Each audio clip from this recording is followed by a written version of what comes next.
All right, today we got Tirzu, and this is how Cat broke the game, bro. Let's get it. 3, 2, 1,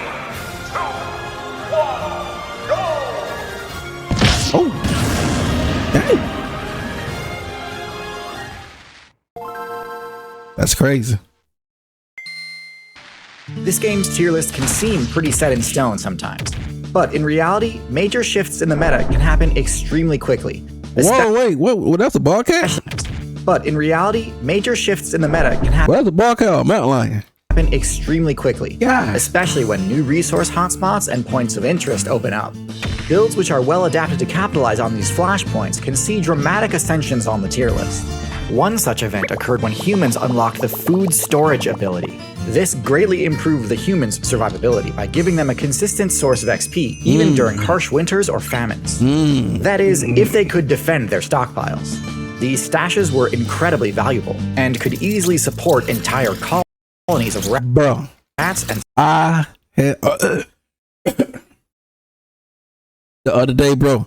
I was at the what's called? I was at some type of store, and bro, I saw a fat rat, bro. I'm not gonna hold you, bro. I'm like, bro, that's a fat rat. That was a fat rat, bro. Like, I never. That's my first time seeing like a rat that big, bro. Hey man, you don't see them down here like that, man. Hey man, I'm from Georgia, man. I'm straight GA, man. I'm like, dang, that thing look like it had to be a New York rat. Bro, that was a fat rat, bro. That was my first time seeing a rat that big, bro. I'm like, oh my god, that was crazy. Oh man, I gotta stop, bro. That was a huge rat. I saw a huge rat, bro. I don't know what store that was at, but bro, we saw a fat rat, bro. I said, oh, my friend ain't talking like, bro, I just saw something. I saw something, bro. Oh my god, it was scary. That's crazy, bro. But it don't move fast though. It don't move fast like they did. Let me stop talking about it. But that was crazy though. That was crazy. I'm not gonna hold you. sparrows if improperly guarded. And while these Neolithic humans did have some techniques they could use to try and protect their precious grain on their own, ultimately their saving grace came in the form of a previously low-tier predator build that was barely scraping by in the North African savanna, the wildcat. A build which, once domesticated, would go on to become one of the most oppressive, overpowered wildcat. A build which, once domesticated, would go on to become one of the most oppressive, overpowered predators in the current meta. But what is it about the house cat that makes it such a dominant threat? And how was it that the wildcat became better suited at taking advantage of pest infestations than— I've been seeing hey, some cats are good now. I've been seeing like they ain't so faster than a snake. That's for sure. They faster than the snake. Well, some of them faster than the snake now. I saw some they were putting in some work, bro. Like they showed some clips of how some them cats be, bro. Ooh, that was nasty, bro. That snake like, I'm like, God, that cat too fast. But you know, it is what it is. Other builds. To really explain the success of the house cat, we need to go way back and start our story just after the Miocene balance patch.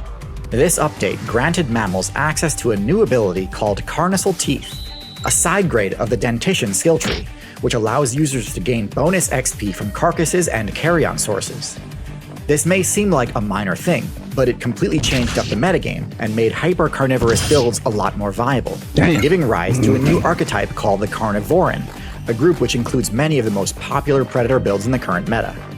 Carnivorans are divided into two factions, Caniforms and Feliforms. Caniforms are more generalist in nature and invest a lot into the olfaction skill tree, letting them track the sense of whatever they need, be it scavengeable carrion, prey, fruit, honey, water, or teammates, from a great distance. They also tend to have a lot of stamina, allowing them to run for long distances without tiring. Feliforms, on the other hand, doubled down on the Carnivoran archetype's original strategy. They spec'd into even more abilities meant to crank up the efficiency of the hyper-carnivore game plan. That's impressive, bro. That's very impressive, bro. The ability Tongue Papillate allows felids to extract even more value from fresh kills. Instead of investing heavily into scent-based sensory power, Feliforms tend to focus more on their hearing and eyesight abilities. This doesn't help them scavenge, since things like carcasses and berries don't make sound, but it does make them incredibly good at detecting hidden prey.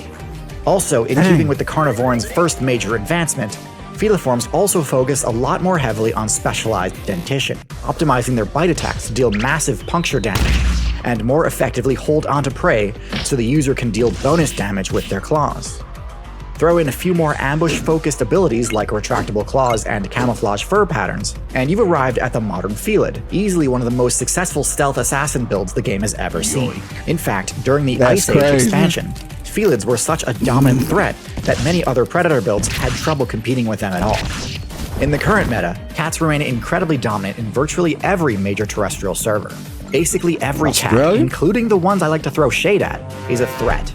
Not just to those of similar weight class, but even to builds that vastly outweigh them. Although their power stat tends to be fairly modest among carnivorans, through efficient use of critical hits, a skilled Felid player can take down just about anything. While the majority of the Felid player base was off rampaging through the upper weight classes, an offshoot of the faction opted to forego larger size and instead chose to spec into a few new abilities, meant to capitalize on exploiting the weaknesses commonly found in the lower weight classes. That's impressive, bro. I ain't never seen no cat, like, I be want to see one of them do like that in real life, bro. I don't know. One day I'm gonna see one, bro, do that, bro. Like, that's crazy. That's crazy jump, bro. For a cat that size. So let's finally start unpacking what makes the house cat so overpowered. We'll begin with a quick look at the cat's stats. We've got a let's see what with upper mid-level intelligent up there. I can't see the power. I don't know what that is. Oh, shell defense. That got to be agility, the health, stealth, and what this? I don't know. Intelligence, low defensive stats, decent damage, above average stealth, high mobility, and excellent perception. Right off the bat, something that might jump out at you is, well, the fact that nothing jumps out at you. Cats are supposedly some of the most broken predators of all time, and yet none of their stats seems all that busted on their own. Top tier builds tend to have at least one stat that is so high it completely invalidates the strategies of other players. But no, cats aren't able to use tools, they don't have a bone-crushing or venomous bite, they can't change colors, they can't tank attacks for days, they can't echolocate, and so on. So no obvious answer here. Next, let's check out their unique abilities. We talked about a few already, including the abilities that buff the XP rates from meat sources. These should not be understated, as without them you can pretty much entirely write off the viability of this build. Cats, and all other mammals, have the warm-blooded trait. This grants them greatly improved stamina regen rates, greater resistance to cold damage, and a bunch of other useful perks, but at the cost of much greater upkeep requirements, meaning they need to secure kills much more frequently than similarly sized cold-blooded builds. Without these abilities granting the cat bonus XP from meat, it would be very difficult for them to keep up with their energy needs, even with how efficient cats are at hunting. Dang. Cats can also move extremely quietly due to their soft toe pads and retractable claws, enabling them to easily get within striking range of prey through smart use of cover and line of sight. But okay, all types of cat, large and small, have those abilities. How about something more unique to house cats? For that, let's look at their primary perception-based ability, slitted pupils. This ability grants house cats extremely precise depth perception, greater than all other felids. This allows them to perfectly judge the optimal pouncing distance, massively increasing their odds of landing an immediate critical hit and incapacitating their target before it has a chance to respond. Good Lord. So even though the house cat's base damage isn't broken in and of itself, when a house cat goes on the offensive, it can certainly look that way. This strategy is what has led to the complete collapse. Man, that's a bullfrog. Hey, I low-key always wanted one too, man. Ain't this a bullfrog? I think this a bullfrog. I low-key, I did want one of these things. Cause I saw one on something on Twitter that thing like big, bro. That thing get big, but I don't know, man. But I wouldn't mind want to have one of them things. They look lazy and cool to me though. But you know, it is what it is. Of several different player bases in the amphibian, reptile, bird, and mammal factions, as it truly is that oppressive. Now, while we were first looking at the cat's base stats, one thing you might have assumed right away was that the cat's lower defensive stats are its main weakness, and that cats function as a sort of glass cannon, with very little counterplay options when attacked. You might also assume that given the cat's high mobility, their primary defensive strategy is simply to run away when they feel threatened. And while their top speed is often... Oh, see, bro, I saw this clip right here on Twitter, bro. I'm like, bro, that was crazy. This was like, like POV. You POV looking at it, bro. I was liking it. I was loving it. Enough to escape danger when needed. Instead, cats employ their mobility stat defensively in a different way. This is where one of the most shockingly effective aspects of the house cat manifests. House cats use their incredible agility to stand their ground. Woo! Agility and quick reflexes are usually used to dodge attacks, but cats instead actually Agility and quick reflexes are usually used to dodge attacks, but cats instead actually use the reflexes to deflect. Oh, see that? This, I think this the one. This the clip I saw with that snake and the cat, bro. This is nasty, bro. That cat saw that thing coming. Close, from distant too, man. That's crazy. Them. Oh, boy. That crazy. Their incredible depth perception grants them such high accuracy on their attacks, they can use their claw swipe attack to actually block incoming strikes. This is surprisingly consistent and works on a lot more attacks than you might think. Now, obviously, this is a high skill, high reward strategy. Missing a parry can result in serious damage, but if you get good enough at this, you can ward off attacks from just about anything, and potentially even open up opportunities for counterattacks. Put all this together, and you come to understand what a house cat build truly is. A house cat is what you get when you fuse the deadliness of a snake with the energy of a mammal. But why does this playstyle make for such a good partnership with human players? Compared to dogs, they seem like they'd be much less useful party members. Humans broke the game and became the top-tier build by using coordinated team strategies and tool use in order to utterly trivialize their matchup versus large mammals. Dogs easily slot right into this game plan, as they can help track and chase down large prey, and also sniff out any potential ambush predators that could disrupt and punish this strategy. When a successful Star Fox kill is made, dogs and humans naturally split the reward and both benefit. Dogs are also great defensively, as they can keep watch at camp and alert party members of approaching enemies. Cats are generally pretty useless in this regard. They don't have anywhere near the endurance required to chase down prey over long distances. Yeah, that's the downfall on them. Like, yeah. But hey, man, some people can use bald cat as a pet. No, I mean like bald cats and I think mountain lions. They you got me. No, bald cats and what are pumas. I forget what you call them, but those type of cats Can't square off head-to-head with those builds anyway, and aren't nearly as reliable for early enemy alerts. The kills the cat makes can't realistically be shared with humans either. It wasn't until humanity unlocked the agriculture ability that the player base began to notice additional vulnerabilities they didn't need to care about before. Vulnerabilities that dogs couldn't really help with. When operating off of a hunter-gatherer strategy, humans could basically ignore all builds in the low weight class. Rats and birds were no threat to humans, and also not worth the effort to take down. So it makes sense for them to just were no threat to humans, and also not worth the effort to take down. So it makes sense for them to just focus on larger quarries.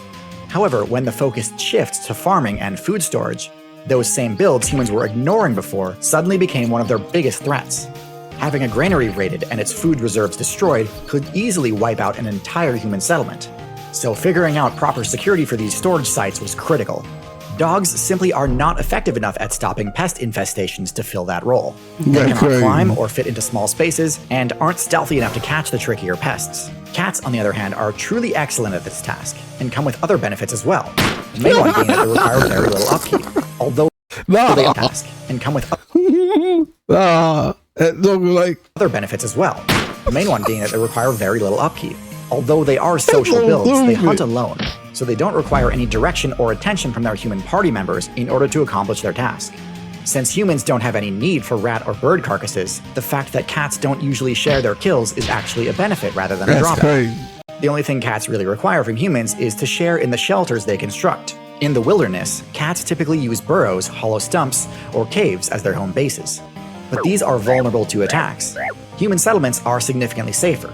Speaking of safety, even though cats are extremely lethal hunters, they pose very little danger to humans. This is a huge advantage over snakes, which theoretically could ally with humans to serve the same purpose, but in practice are far too dangerous to risk keeping around. The fact that cats are warm-blooded and therefore need to eat more frequently than snakes is also a benefit rather than a drawback for humans, since it means they need to stay on task and keep their guard up. So, while it is common to see players debate which build makes for the better addition to a human player's party, the correct answer is actually both. Dogs are a huge help in the large creature matchup, while cats cover your weaknesses in the small creature matchups. Having both in your party covers all of your weaknesses, and enables human settlements to use a hybrid playstyle of both hunting and farming. So if you're a human main trying to construct the most optimal party comp, the only real question is how you'll keep the dog and cat players from fighting each other. Now, knowing which traits and abilities to invest in can be a difficult choice. Luckily for you, I've partnered with the game Cell to Singularity to provide you the perfect training simulation. Cell to Singularity is a scientifically accurate, non-fiction idle clicker game where you begin as a single cell and have to unlock traits to evolve your biology, increase your intellect, and invent new technology in order to conquer the universe and reach the ultimate singularity point. So much that we are available on Rec to get fun have never been in the description or scan the QR code on screen now. Thanks again for watching, and as always, good luck out there. That was a nice view right there, bro. I ain't gonna hold you.